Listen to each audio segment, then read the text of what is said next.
देखिए अब 14 number question पर हम लोग चलेंगे, ठीक है। 14 नंबर क्वेश्चन पर चलेंगे। तो 14 नंबर क्वेश्चन से जो आपका सवाल है वो है रिवैल्यूएशन अकाउंट से रिलेटेड। किससे रिलेटेड? रिवैल्यूएशन अकाउंट, ठीक है। हिलाइए नहीं, डिस्टर्ब होगा वीडियो बनने में, ठीक है।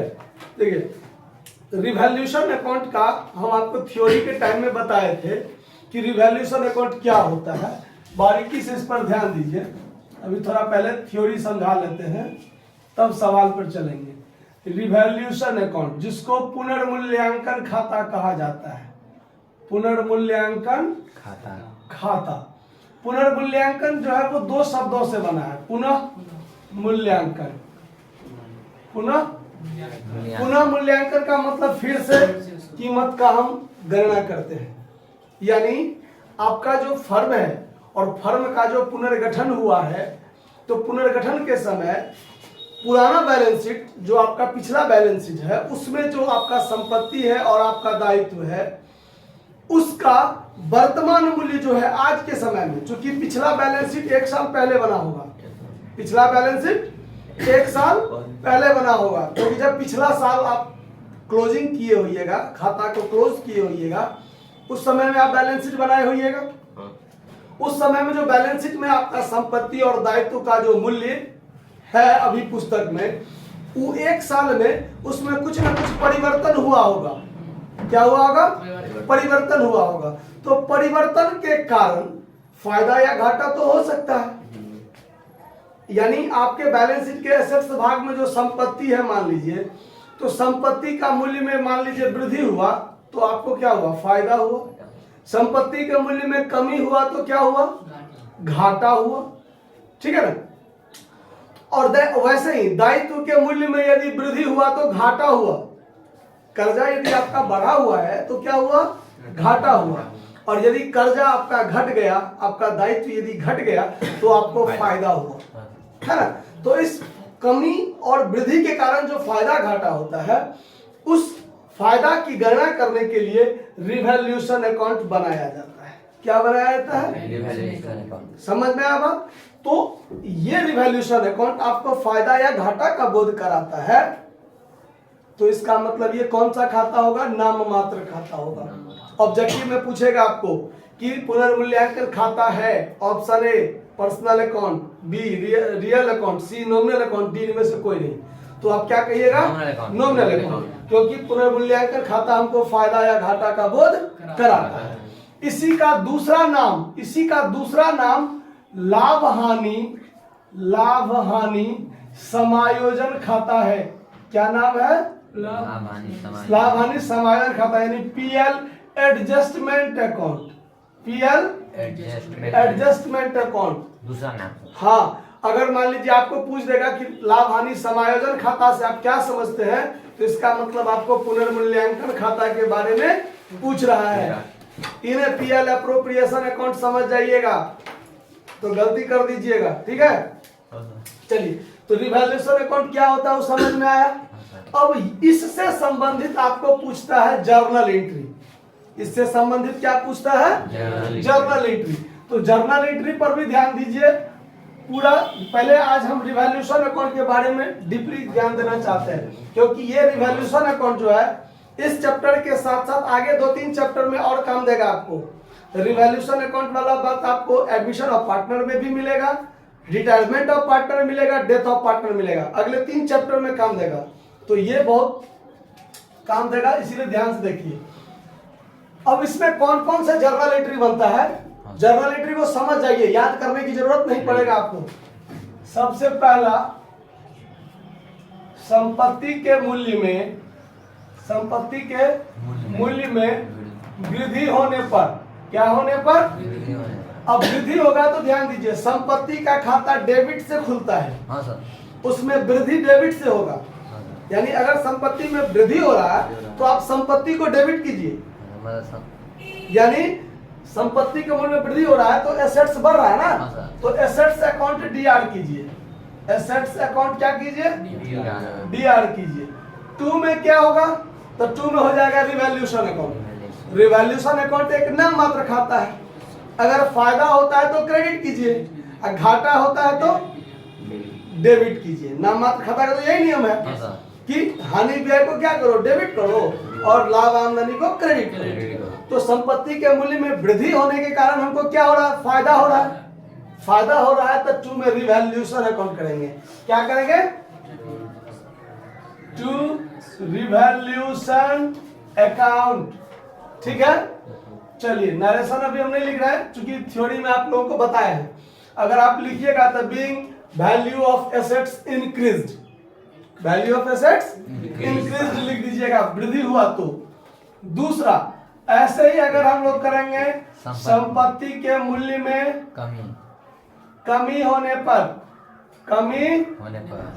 पर तो क्या कीजिएगा, देखिए अब यहाँ पर तो आपको घाटा होगा। हाँ सर। तो रिवैल्यूशन अकाउंट में क्या कर देंगे, डेबिट। ठीक, इसका उल्टा एंट्री कर देंगे, रिवैल्यूशन अकाउंट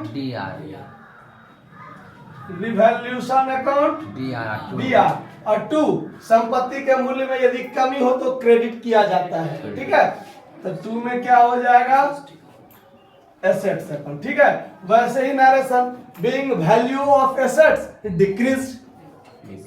ठीक है, तीसरा, दायित्व के मूल्य में वृद्धि होने पर, क्या होने पर, वृद्धि होने पर। तो वृद्धि होने पर क्या होगा, दायित्व बढ़ रहा है ना, तो ये फायदा होगा कि घाटा, घाटा। यदि आपका कर्जा बढ़ जाए तो क्या होता है, घाटा होता है। तो यहाँ पर हो जाएगा revaluation account DR, revaluation account DR. देखिए कर्जा का खाता क्रेडिट से खुलता है और उसमें वृद्धि होने पर क्रेडिट किया जाता है कर्जा को। तो यहाँ लायबिलिटीज बढ़ेगा तो लायबिलिटीज को क्या करेंगे, क्रेडिट। तो टू लायबिलिटीज अकाउंट। वैसे ही being value of liabilities increased, बढ़ने को अंग्रेजी में इंक्रीज कहते हैं, इंक्रीज। ठीक है, 4 दायित्व के मूल्य में कमी होने पर। अब देखिए कर्जा घटेगा तो क्या होगा, फायदा होगा। हाँ सर। तो रिवैल्यूशन अकाउंट किस में जाएगा, क्रेडिट में जाएगा। किसमें जाएगा, तो डेबिट क्या होगा, तो liabilities account DR to revaluation account, revaluation account. वही being value of liabilities decrease. समझ में आ रहा बात, इस चारों एंट्री को समझ में आया। इससे रिलेटेड आपको 2 एंट्री 4 एंट्री और होगा। आप जो YouTube पर देख रहे हैं स्क्रीनशॉट ले लीजिएगा। ठीक है, हम इसको मिटा रहे हैं।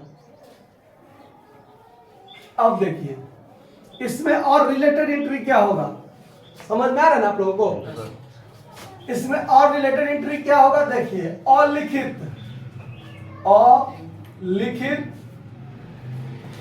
संपत्ति का लेखा करने पर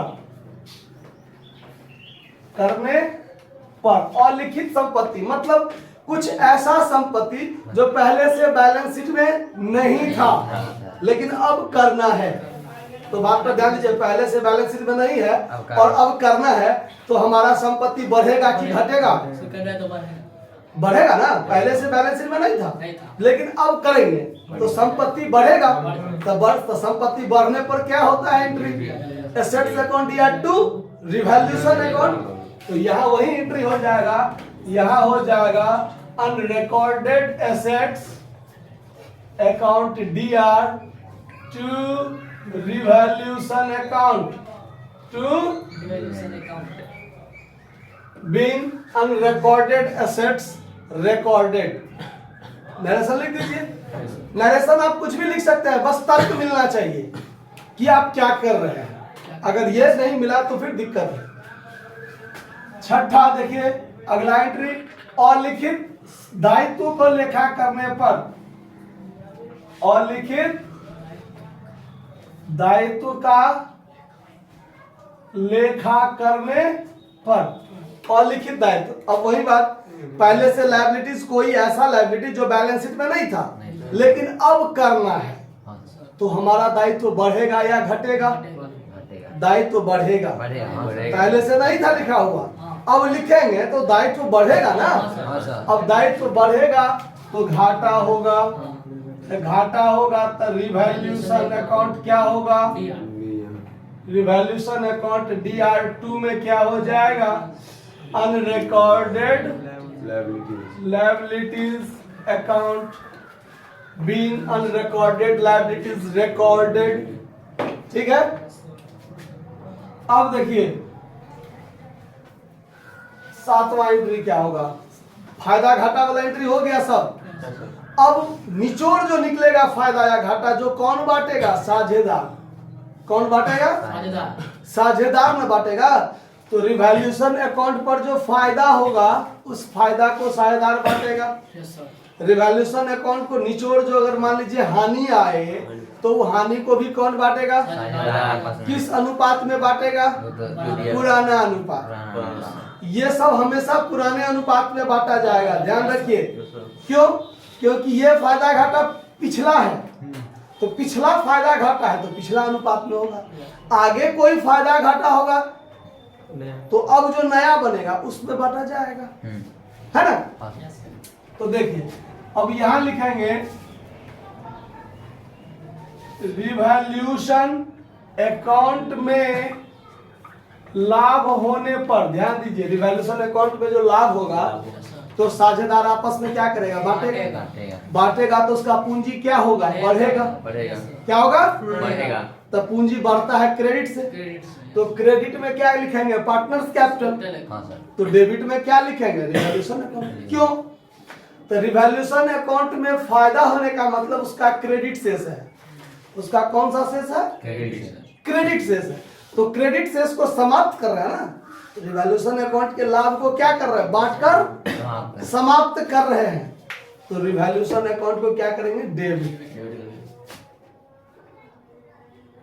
रिवैल्यूएशन अकाउंट दिया और 2 में क्या हो जाएगा?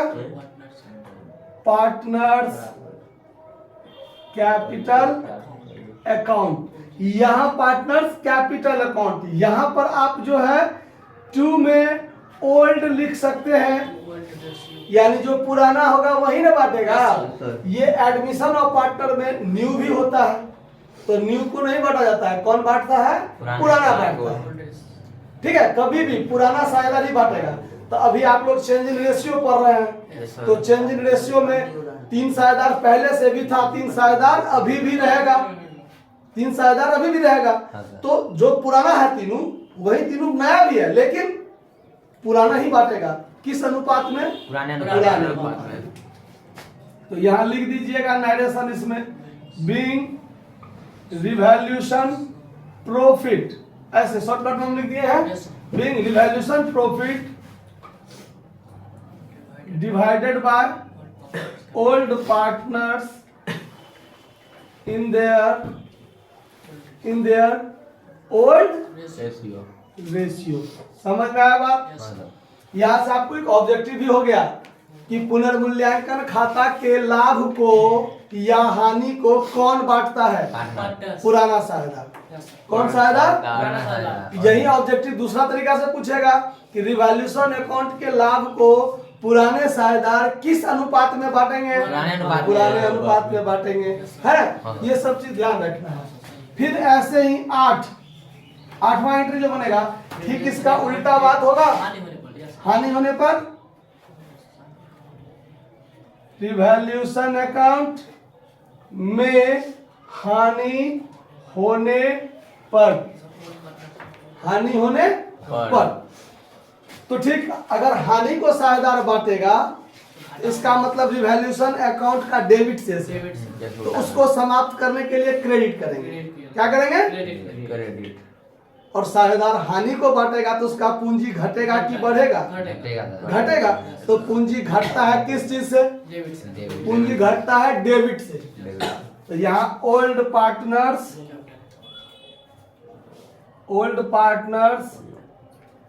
कैपिटल अकाउंट DR, और 2 में क्या लिख देंगे?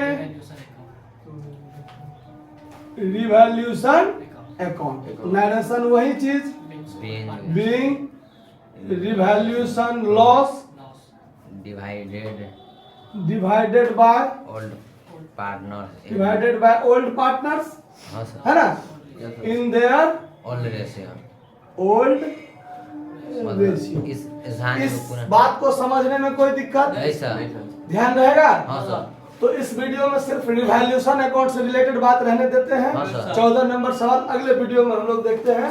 धन्यवाद।